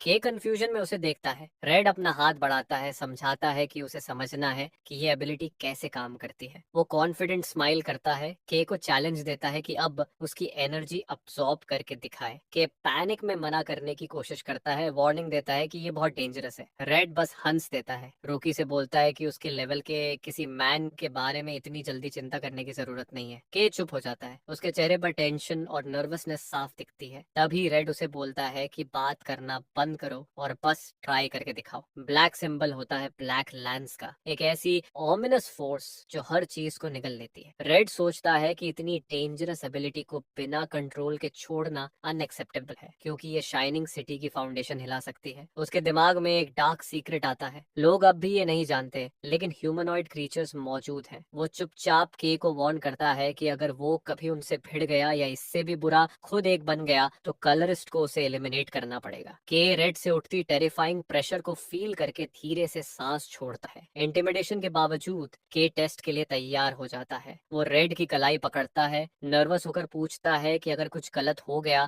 तो ये उसकी गलती नहीं होगी। जैसे ही डार्क एनर्जी उसके शरीर से उठती है, उनके टच करते ही एक शॉक वेव हवा को डिस्टॉर्ट कर देती है। के हांफ जाता है जब रेड एनर्जी उसके हाथ में वायलेंटली सर्च करती है, उसकी अपनी ब्लैक ऑरा से कॉन्ट्रास्ट बनाते हुए। उसे तुरंत एहसास होता है कि उसने गलती कर दी। कॉन्टैक्ट पॉइंट से एक मैसिव फायर एक्सप्लोजन फूटता है, जिससे के दर्द में चीख उठता है। आग के बीच वो चिल्लाता है कि रेड रुक जाए। मानता है कि वो पावर कंट्रोल नहीं कर पा रहा और उसे ऐसा लग रहा है जैसे पिघला हुआ लावा उसके अंदर उबल रहा हो। उसकी विजन में रेड एक टावरिंग गॉड लाइक आग का कैरेक्टर बन जाता है, जो रिमाइंड करता है कि वो हीरो क्यों है। रेड शांत खड़ा फ्लेम्स के अंदर उसे ऑब्जर्व करता है। वो नोट करता है कि के की ब्लैक एनर्जी उसकी पावर को बिना रुके चूस रही है, जैसे वो भूखी हो। उसे एहसास होता है कि क्योंकि के की पावर इमेच्योर है, स्ट्रॉन्ग लोग अब्सॉर्प्शन का रेजिस्ट कर सकते हैं, लेकिन ये एबिलिटी ज्यादातर ऑर्डिनरी लोगों के लिए इंस्टेंटली फेटल होगी। फ्लेम्स घूमते रहते हैं और रेड की आंखें क्यूरियोसिटी से सिकुड़ जाती हैं। वो सोचता है कि एग्जाम में जो दिखा वो शायद एबिलिटी की पूरी सीमा नहीं है। अब वो जानना चाहता है कि के कलर्स को अब्सॉर्ब कैसे करता है ही नहीं, बल्कि उन्हें यूज कैसे करता है। सिचुएशन अचानक और भी वायलेंट हो जाती है जब दोनों की एनर्जीज टकराती है। रेड देखता है कि के की बांह से उठती ब्लैक एनर्जी वॉर्प और स्पाइक होने लगती है, रेड ऑरा के साथ मिक्स होती हुई। अचानक रेड और ब्लैक एनर्जी का एक मैसिव एक्सप्लोजन बाहर फटता है। ब्लास्ट से रेड पीछे की तरफ धकेल दिया जाता है। स्मोक के बीच से वो शॉक में देखता है कि के सामने आ रहा है। के पार्शियल रूप से ट्रांसफॉर्म हो चुका है। उसके शरीर का दाहिना हिस्सा अब रेड और ब्लैक एनर्जी की ठोस जैगेड डेमोनिक आर्मर से ढका हुआ है। रेड दांत भींचते हुए देखता है। उसे एहसास होता है कि ये फॉर्म बहुत ओमिनस तरीके से फेमिलियर है। वो के मॉन्स्टर्स क्लॉयड हाथ और ग्लोइंग आई को देखकर मान लेता है कि वो किसी क्रिएचर को देख रहा है। ये रिजेम्बलेंस उसके शक को पक्का कर देती है और उसे यकीन हो जाता है कि के ही उस इंसिडेंट के पीछे था जिसमें बाकी पायनियर्स की कलर्स ड्रेन हुई थी। के मुश्किल से होश में रहने की कोशिश कर रहा है। रेड डिसाइड करता है कि उसकी प्रायोरिटी सेफ्टी है और उसे फायर कंट्रोल में लानी पड़ेगी, इससे पहले कि के रैम्पेज पर चला जाए। वो फ्लेम की एक बॉल समन करता है के को फोर्स से सबड्यूड करने की तैयारी में, लेकिन तभी के एक लो ग्राउल निकालता है जिससे रेड रुक जाता है, क्योंकि ऐसा लगता है कि लड़का किसी और चीज से लड़ रहा है। सीन के आंतरिक दृष्टिकोण में बदलाव होता है, एक पूरी तरह काला शून्य जिसमें मांग करने वाली लाल पाठ भरा है। पावर की आवाजें उस पर चिल्लाती हैं, इंटेंस कलर मांगती हैं और उसे अर्ज करती हैं कि और लेकर आओ। रियल दुनिया में के हवा के लिए हाँफता है, इन इंट्रूसिव वॉइसेस से परेशान। वॉइसेस उसे टेम्पटिंग करती हैं, कहती हैं कि होल्ड बैक करना बेकार है और उसे सब ले लेना चाहिए। के मन ही मन चिल्लाता है कि वो चुप हो जाएं और स्थिर रहें। स्ट्रॉन्ग डिटर्मिनेशन के साथ के की विजिबल आई लाल चमकने लगती है। वो टेम्पटेशन रिजेक्ट कर देता है, पावर को चुप रहने का और क्रश रहने का आदेश देता है, अपनी विल केओटिक एनर्जी पर इम्पोज करते हुए। जैसे ही वो एनर्जी को जबरदस्ती कंप्रेस करता है,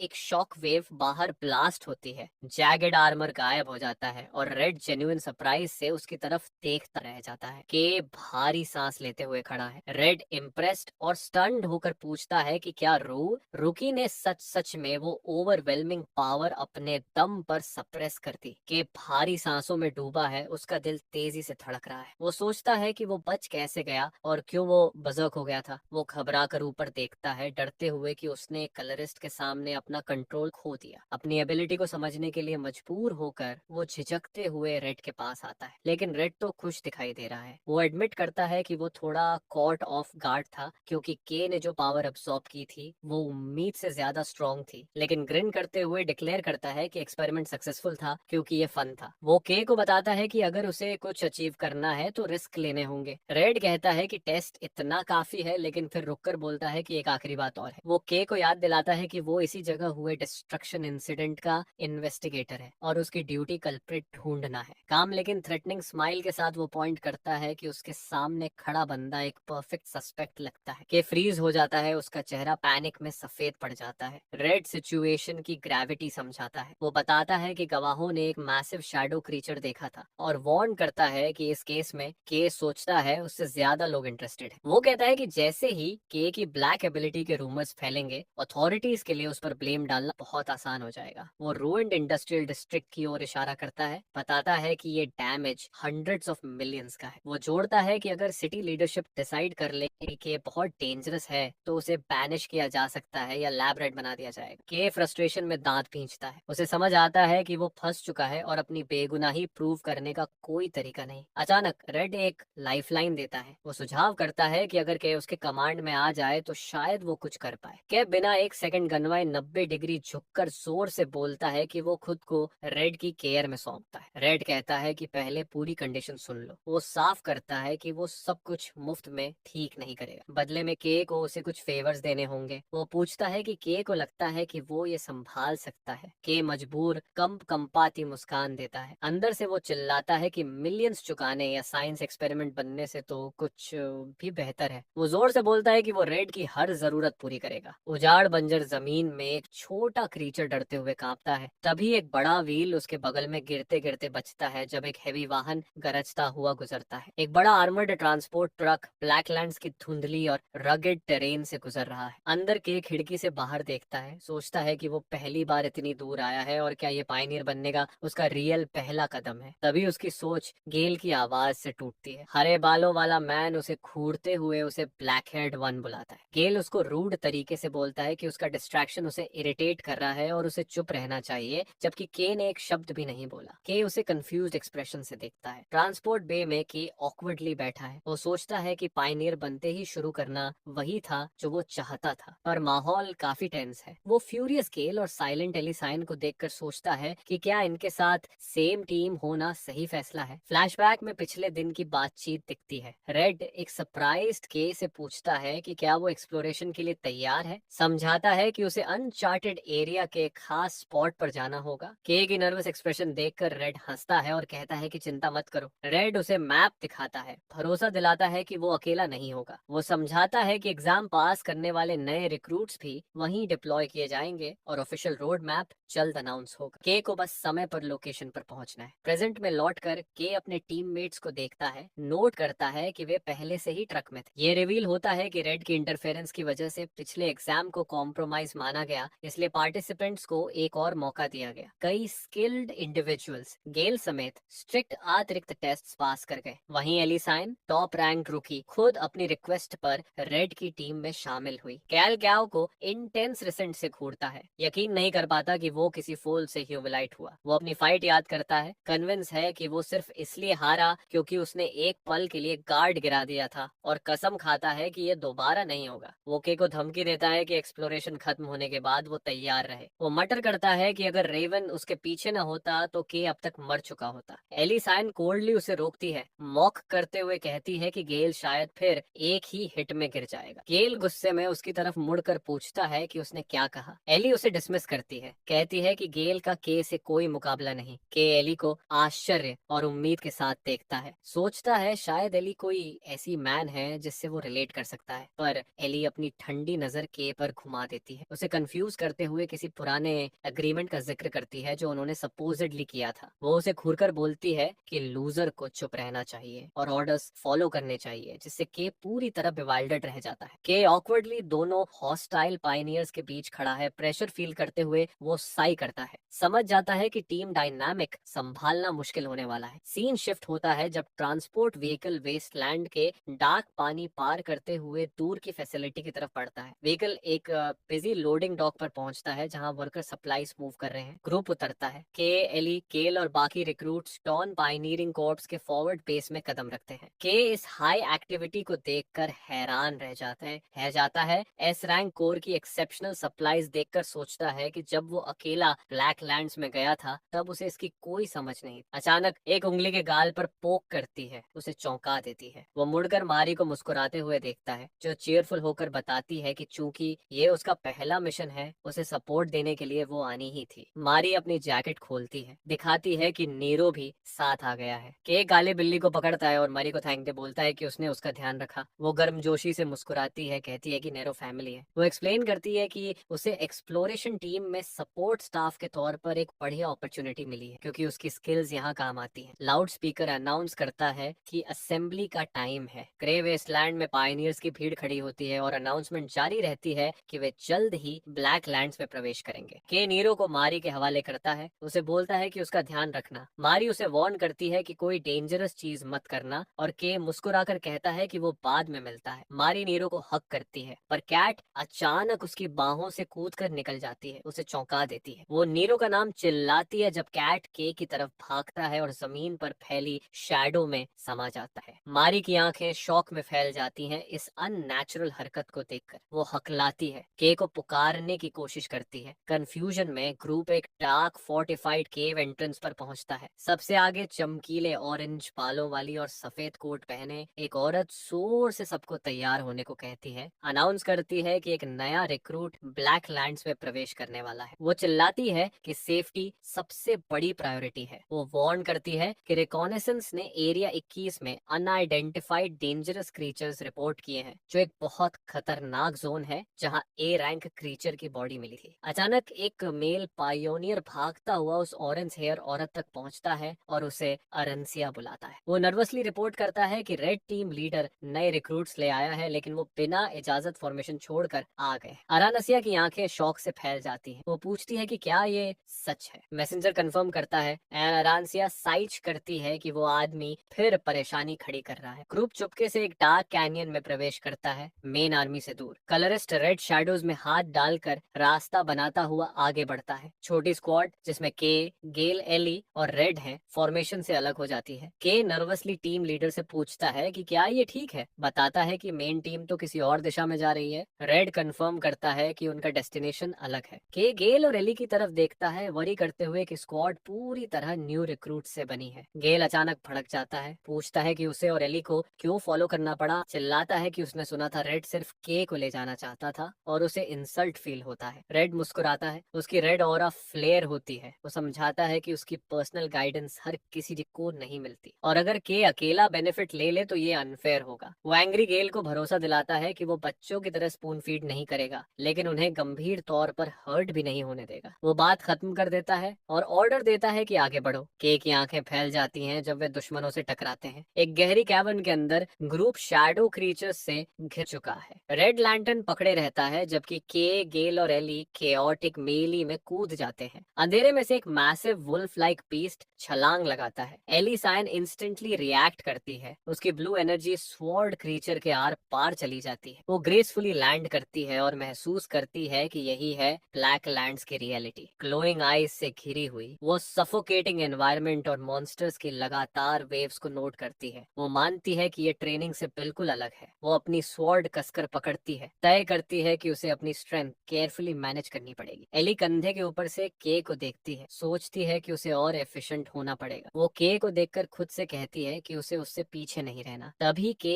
एक शैडो क्रीचर की गर्दन पकड़कर उसे नंगी हाथों से बेरहमी से क्रश कर देता है। एली केयन शॉक में के को देखती है। वो उससे पूछती है कि वो ड्रॉपर क्यों नहीं इस्तेमाल कर रहा। के हेजिटेट करता है एंट्री एग्जाम की याद में और एडमिट करता है कि उसके पास ड्रॉपर है ही नहीं। वो समझाता है कि वो बहुत एक्सपेंसिव होते हैं और उसे बिना ड्रॉपर के लड़ने में भी फाइन फील होता है, जिससे एली डिसबिलीफ में रह जाती है। केल भी फ्लैबरगास्टेड हो जाता है, चिल्लाता है कि पायनियर ने कभी ड्रॉपर इस्तेमाल ही नहीं किया, ये कैसे पॉसिबल है। ड्रॉपर पायनियर्स का एसेंशियल टूल है जो वेपन्स में कलर एनर्जी भरकर क्रीचर्स से लड़ने में मदद करता है। इन मॉन्स्टर्स को ठीक से हंट करने के लिए ड्रॉपर से उन्हें कलर करना जरूरी होता है। ग्रुप के को डिफीटेड एनिमीज के ऊपर खड़ा देखता है और सोचता है कि उसने एसेंशियल टूल के बिना बेयर हैंडेड उन्हें कैसे हरा दिया। केल का हाथ कांपता है जब वो अपना वेपन पकड़ता है। गैप रियलाइज करते हुए वो एग्जाम की ह्यूमिलिएशन याद करता है कि वो उस इंसान को स्क्रैच तक नहीं कर पाया जो ड्रॉपर भी नहीं चला रहा था। केल फ्रस्ट्रेशन में दांत खींचता है। वो के की पीठ को घूरता है, कसम खाता है कि एक दिन वो के को अपने हाथों से क्रश करेगा। केव के और अंदर जाते हुए रेड लैंपन लेकर आगे बढ़ता है, जबकि गैल गुस्से से पीछे फॉलो करता है। रेड अपनी स्क्वाड को पीछे मुड़कर स्मर्क के साथ देखता है, सोचता है कि दो जीनियसेस को एक रुकी ने मोटिवेट कर दिया, ये देखना बुरा नहीं है। वो मुस्कुराता है, उसे लगता है चीजें अब और इंटरेस्टिंग होने वाली हैं। वो चेयरफुल होकर ग्रुप को थोड़ा और एफर्ट करने के लिए कहता है, बताता है कि वे ऑलमोस्ट पहुंच चुके हैं और सजेस्ट करता है कि जल्दी खत्म करो ताकि पार्टी कर सके। शैडो बीस्ट्स की लड़ाई के बाद वुल्फ लाइक क्रीचर्स की लाशें बिखरी पड़ी हैं। कलरिस्ट रेड 10 मिनट का ब्रेक देता है, लेकिन मॉन करता है कि असली मिशन अभी शुरू ही नहीं हुआ। केल साइक करता है, कंप्लेन करता है कि उसने काफी कलर एनर्जी खर्च कर डाली है। वो ग्लोइंग ग्रीन लिक्विड की एक छोटी बॉटल निकालता है। केल उसे पीता है और के समझ जाता है कि वो पर्सनल इंक है। ये specially refined alchemical ink pioneers के लिए जरूरी लेकिन रेयर सप्लाई है जो उनकी कलर रिस्टोर करती है। क्योंकि ये हर यूजर की यूनिक कलर के अनुसार बनाई जाती है, ये इंसेनली एक्सपेंसिव होती है। के एनवी से देखता है जब गेल और एली अपनी कस्टम इंक्स पीते हैं। विश करता है कि उसके पास भी इतना पैसा होता, लेकिन वो सोच हटाकर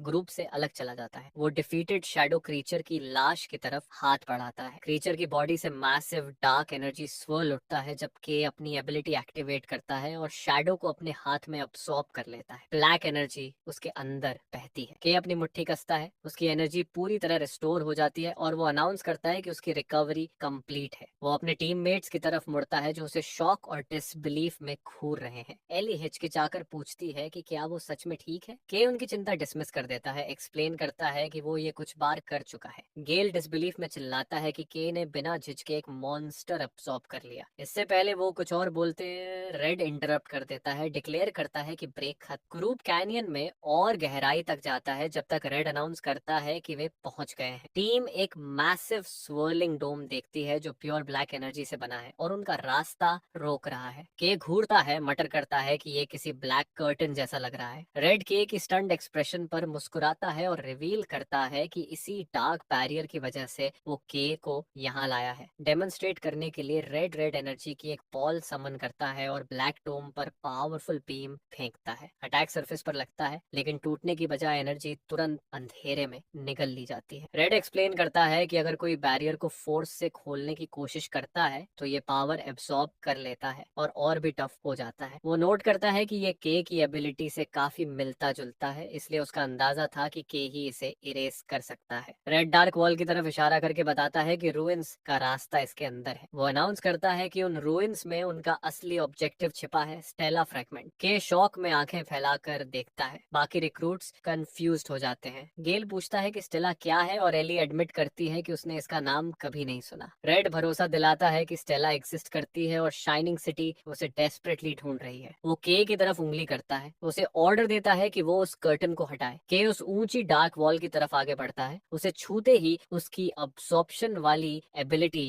एक्टिवेट हो जाती है और बैरियर की ब्लैक एनर्जी उसकी हथेली में तेजी से फ्लो होने लगती है। एक बड़ा सा वॉर्टेक्स बन जाता है जब वो जाइंट डोम धीरे धीरे डिके में बदलने लगता है। रेड, गेल और एली देखते रहते हैं कैसे ये ऑब्स्टिकल खाया जा रहा है। रेड अमेजमेंट में मुस्कुराता है, खुश कि उसकी थ्योरी सही थी। बैरियर गायब होते ही वो के को बताता है कि उसकी पावर बहुत यूजफुल रहने वाली है। पर के खुश नहीं दिखता। वो पसीना बहा रहा है और कांप रहा है क्योंकि वो अभी अभी अब्सॉर्ब की हुई मैसिव एनर्जी को कंट्रोल करने में स्ट्रगल कर रहा है। अचानक जमीन जोर से हिलती है। गेल और एली पैनिक में आ जाते हैं क्योंकि ट्रेमर्स और स्ट्रॉन्ग हो रहे हैं। उन्हें एहसास होता है कि इतनी लाउड आवाज से डेंजरस क्रीचर्स की भीड़ खिंचकर आ जाएगी। कैनियन में के की एक्शन से उठी रंबल गूंजती रहती है। तभी क्लिफ से ब्लैक वुल्फ जैसे मॉन्स्टर्स की पूरी हॉर्ड बाहर निकल आती है। ग्रुप चारों तरफ से घिर जाता है। एली और गेल अपने वेपन्स निकाल लेते हैं जबकि रेड हंसते हुए बोलता है कि कितनी बड़ी भीड़ इकट्ठी हो गई है उनका वेलकम करने। रेड टीम को कमांड देता है कि क्रीचर्स को संभालो जबकि के कर्टन हटाने पर फोकस करे। टीम लीडर की कोल्ड एक्सप्रेशन वाली आवाज में ऑर्डर आता है कि हर मॉन्स्टर को वाइप आउट कर दो।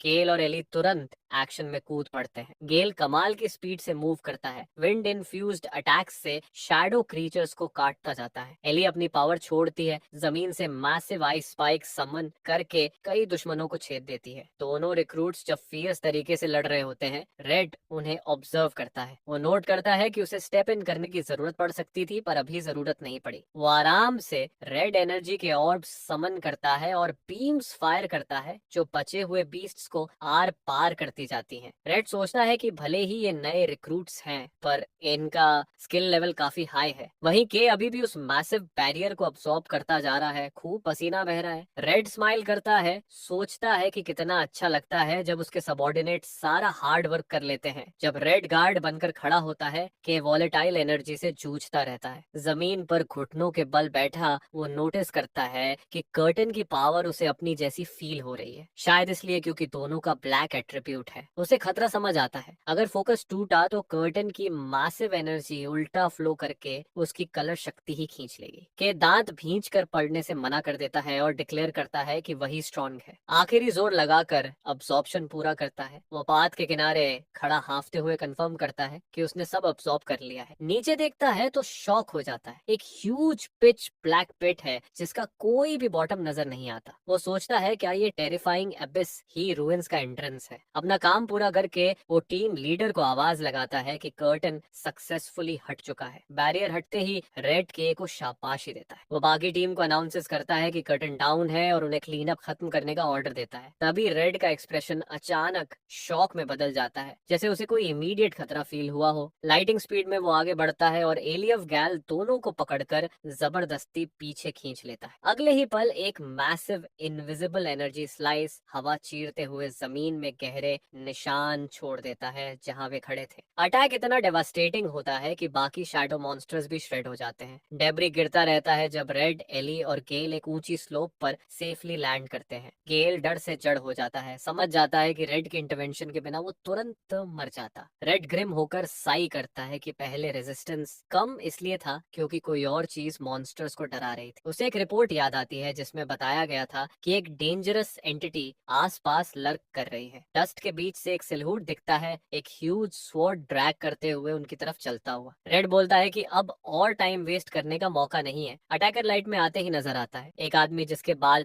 आधे सफेद और आधे काले स्पाइकी हैं। उसके चेहरे का आधा हिस्सा किसी डार्क मास्क जैसे ग्रोथ से ढका है और उसकी पीठ पर अलग अलग वेपन्स की पूरी कलेक्शन टंगी है। वो स्ट्रेंजर पायनियर्स को घूरता है एक टेरिफाइंग ऑरा के साथ। रेड अपनी टीम और खतरे के बीच खड़ा होकर के और बाकी बाकी को ध्यान से सुनने का ऑर्डर देता है। वो जल्दी से एक लैंटर्न के हाथ में ठूंस देता है और फ्रैंटिक ऑर्डर देता है कि वो लोग तुरंत रूइंस में जाएं और स्टेला फ्रैगमेंट ढूंढें। के वाइड एंग्शियस आईज से टीम लीडर को देखता है और पूछता है क्या रेड चाहता है कि वो लोग खुद ही नीचे चले जाएं। रेड उसे भरोसा दिलाता है कि उनकी एबिलिटीज से वो लोग ये कर लेंगे, पर रेड उनके जवाब का इंतजार नहीं करता। अचानक जोर लगाकर वो के, एली और गेल को डार्क अबिस में धकेल देता है। चिल्लाता है कि रोना बंद करो और बस जाओ। के पैनिक में टीम लीडर का नाम चिल्लाता है, जबकि तीनों रिक्रूट्स उस डीप पिट में गिरते जाते हैं। अकेला रेड अब ड्रॉप के पीछे खड़ा होता है। उसकी रेड ऑरा चमकती है। नीचे से एक रिक्रूट की आवाज गूंजती है, पूछते हुए कि वो लोग अकेले क्या करने वाले हैं, जबकि आर्म स्ट्रेंजर का मेनेसिंग शैडो रेड के पीछे खड़ा है। दोनों पावरफुल फिगर्स एक दूसरे की आंखों में देखते हैं और रेड समझ जाता है कि अब एक मुश्किल बैटल शुरू होने वाली है। सीन शिफ्ट होता है अबिस के पिच ब्लैक बॉटम पर। के लंबी गिरावट के बाद बेहोश सा पड़ा है। वो दर्द में कराहते हुए उठने की कोशिश करता है। उसे याद आता है कि रेड ने लैंटर्न दिया था। वो उसे एक्टिवेट करता है और सोचता है क्या वो रूइंस के अंदर है। लाइट जलते ही माहौल दिखता है और के की एक्सप्रेशन टोटल टेरर में बदल जाती है। वो शॉक में खड़ा पूछता है ये जगह आखिर है क्या। एंशिएंट स्टोन रूइंस की जगह लैंटर्न से मैसिव मॉडर्न स्काईस्क्रेपर्स की स्केलेटल रिमेन्स और कॉन्क्रीट टेबरी नजर आते हैं, बिल्कुल एक डिस्ट्रॉयड मॉडर्न सिटी जैसी जो अंडरग्राउंड दबी हो। के एक लेज पर खड़ा लैंटर्न से अंधेरा रोशन करता है। उस पेरिड रूइंड सिटी को देखकर वो पोल ही नहीं पाता। उसे यकीन नहीं होता कि ऐसा भी कुछ एग्जिस्ट कर सकता है, पर वो कंप्लेंट करता है कि उसे क्लियरली नहीं दिख रहा। तभी एक आवाज उसे बोलती है कि कंप्लेंट बंद करो और लाइट की तरफ चलो। के राहत की सांस लेता है अपने टीममेट्स गेल और एली को देखकर। वो एडमिट करता है कि वो अलग होने से डर गया था। गेल उसे ब्लेम करता है कि उसी की वजह से वो लोग भटक गए, पर एली तुरंत पलटकर बोलती है कि गेल खुद भी उतना ही लॉस्ट था। उस विशाल डिस्ट्रॉयड सिटी को देखते हुए गेल पूछता है कि ये जगह क्या है। वो एंग्शियस हो जाता है, बोलता है कि इतनी बड़ी रूइंस में स्टेलर फ्रैगमेंट ढूंढना कितना absurd है जब उन्हें पता ही नहीं वो दिखता कैसा है। के एग्री करता है, मानता है कि ऐसे ब्लाइंडली ढूंढते ढूंढते जिंदगी निकल जाएगी। उसके मन में आता है कि काश उसका साथी नीरो यहाँ होता। जैसे ही उसने सोचा, एक ग्लोइंग शेप प्रकट होता है और के शॉक में देखता है कि छोटा ब्लैक कैट नीरो उसके पैरों में है। के पैनिक करता है कि ये कैट उनके पीछे कैसे आ गई। एली उस एनिमल को देखकर पूछती है क्या ये कोई क्रीचर है। के की सांसें अटक जाती हैं कि उसकी सीक्रेट पेट पकड़ी गई, लेकिन वो जल्दी खुद को संभालता है। सोचता है कि ये सही मौका है कैट की वर्थ साबित करने का। वो गेल और एली को बुलाता है। नीरो को पकड़कर के कॉन्फिडेंटली स्माइल करता है और अनाउंस करता है कि उसे स्टेला फ्रैगमेंट आसानी से ढूंढने का तरीका पता है। ग्रुप इकट्ठा होता है और के समझाता है कि ये छोटा क्रीचर जिसे वो पाल रहा था उन्हें गोल तक ले जाएगा। गेल गुस्से में चिल्लाता है, मानने से मना कर देता है, पर गेल के चिल्लाने को एली पूरी तरह इग्नोर कर देती है। वो तो कैट की क्यूटनेस में खोई होती है। के नीरो की एबिलिटी दिखाने का फैसला करता है। काली बिल्ली एली की छाती से निकलकर चीखती है और हवा में छलांग मारते ही एनर्जी के स्वर्लिंग वॉर्टेक्स में बदल जाती है। एक ब्लाइंडिंग लाइट फूटती है जो डार्क रूइंस को रोशन कर देती है और सब शॉक में रह जाते हैं। लाइट की बॉल आगे उड़ती है और एक रोशन पाथ बनाती है। तीनों पायनियर्स उसके पीछे चलते जाते हैं। चलते हुए गेल डिसबिलीफ में पूछता है कि कोई क्रीचर इतनी इंटेलिजेंस और स्पेशल एबिलिटी कैसे रख सकता है। वो जानना चाहता है कि के इसे कहां से लाया। के उसे इग्नोर करता है और ग्लोइंग कैट की मूवमेंट्स को इंटरप्रेट करता है। बताता है कि नीरो कह रहा है स्टेला फ्रैगमेंट वही है। अचानक क्रीचर एक ट्रेल नोटिस करता है और तेजी से आगे उड़ जाता है। लाइट ट्रेल उन्हें रूइंड सिटी से होकर एक मैसिव कॉन्क्रीट स्ट्रक्चर तक ले आती है। एक डार्क टनल एंट्रेंस सामने है और के सोचता है कि उन्हें और कितना डीप जाना होगा। गेल उसे चिढ़ाता है कि क्या वो डर गया। के पलटकर जवाब देता है और डिक्लेयर करता है कि वो लोग अंदर जा रहे हैं। वे एक हग हाई सीलिंग कॉरिडोर से गुजरते हैं और ग्लोइंग कैट उनका रास्ता रोशन करता है। के रिमार्क करता है कि ये फैसिलिटी उसकी एक्सपेक्टेशन से कहीं ज्यादा बड़ी है। तभी उसे दिखता है कि नीरो एक बड़े मेटल डोर के सामने हवर कर रहा है और वो समझ जाता है कि इसे कुछ इम्पोर्टेंट मिल गया है। सन्नाटा एक भारी मैकेनिकल कदम की आवाज से टूट जाता है। के जड़ हो जाता है जब एक जाइंट मेटल पैर उनके बिल्कुल सामने आकर गिरता है। तीनों रिक्रूट्स ऊपर देखते हैं और उनके सामने एक टावरिंग जंग लगा हुआ ऑटोमेटन खड़ा होता है। कैल कंफ्यूज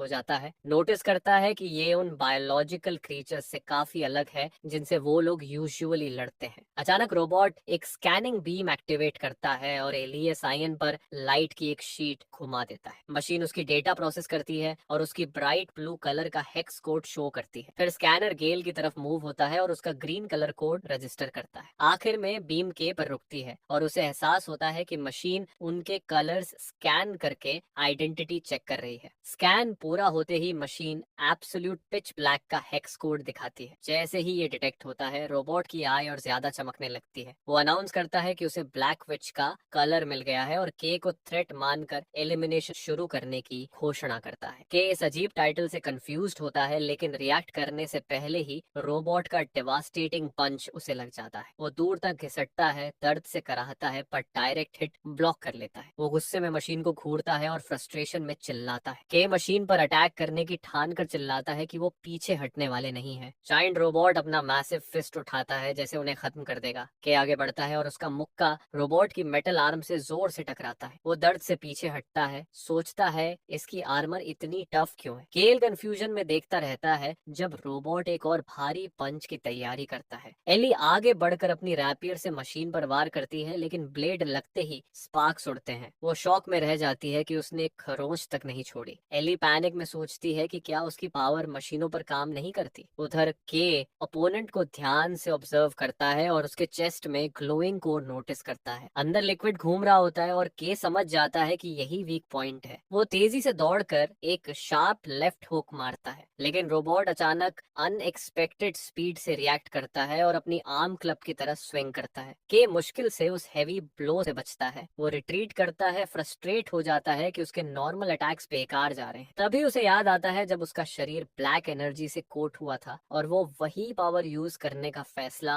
तो करता है। उसे पता है कि पूरा ट्रांसफॉर्मेशन बहुत कलर कंज्यूम करता है, तो वो कॉम्प्रोमाइज करता है और सारी एनर्जी सिर्फ अपने राइट फिस्ट में कंसंट्रेट करता है, उसे डेंस ब्लैक ऑरा से कोट करते हुए। तैयारी पूरी होते ही के हवा में कूदता है और अपनी पूरी ताकत से एनहांस्ड फिस्ट स्विंग करता है। पंच सीधा रोबोट के चेस्ट में लगता है और उसके कोर को चकनाचूर और कर देता है। पंच की ताकत मशीन के अपर बॉडी को पूरी तरह उड़ा देती है। रोबोट का हेड दूर जाकर गिरता है और उसकी आई की लाइट फेड हो जाती है। के रेकेज के बीच खड़ा राहत की सांस लेता है और केल व एली बिना बोले उसे देखते रहते हैं। डेब्री के बीच के को एक राउंड ऑब्जेक्ट दिखता है और वो रोबोट का कोर उठाता है, सोचता है ये मरी को गिफ्ट देने के लिए परफेक्ट रहेगा। अचानक गेल चिल्लाते हुए के से पूछता है कि ये पावर क्या थी। वो और एली मिलकर उसे कॉर्नर कर लेते हैं और ढेर सारे सवाल करने लगते हैं। के नर्वस होकर उनके सवाल टाल देता है, कहता है ये टेक्निक उसकी कलर बहुत ज्यादा ट्रेन करती है। तभी उनके पीछे वाला बड़ा मेटल डोर धीरे धीरे स्लाइड होकर खुलने लगता है और अंदर से पिच ब्लैक वॉइड नजर आता है। अचानक नीरो अंधेरे से बाहर उड़ता है, पैनिक में रोता हुआ। कैटके के पास हवर करता है, डर से कांपता हुआ। के डार्क डोरवे की तरफ देखता है, उसे कुछ अजीब फील होता है। कैट की वार्निंग के बावजूद वो करीब जाता है, बोलता है कि उसे अंदर कुछ दिख नहीं रहा। जैसे ही उसकी उंगलियां टच करती हैं, ब्लैक सरफेस पानी की तरह रिपल करती है। अचानक अंधेरा फटकर बाहर उछलता है। शैडो के मैसिव टेंड्रिल्स डोरवे से निकलकर पूरे ग्रुप को जकड़ लेते हैं। केल और एली चीखते हुए एंट्रेंस की तरफ खींचते चले जाते हैं, फोर्स के सामने बिल्कुल हेल्पलेस। तीनों ब्लैक वॉइड में खींच लिए जाते हैं। ग्रुप एक एंडलेस ब्लैक स्पेस में गिरता है और एक नए पिच ब्लैक एनवायरनमेंट में आकर टकराता है। कैल दर्द से कराहता है, गिरने और अंधेरे की शिकायत करता है। वो अपने हाथ उठाकर खुद को चेक करता है और फिर अचानक रुक जाता है। वो अपनी छाती की तरफ देखता है और शॉक में अपनी जैकेट पकड़ लेता है, क्योंकि उसकी कलर, वो ग्रीन जो उसकी पावर की पहचान थी, पूरी तरह गायब हो चुकी है और उसके शरीर पर सिर्फ ब्लैक एंड व्हाइट बचा है। के और एली भी उसके पास खड़े उतने ही डर गए हैं। वे इस मोनोक्रोम रियलिटी में खड़े कंफ्यूज्ड और टेरिफाइड फील कर रहे हैं, सोच रहे हैं आखिर उनके साथ क्या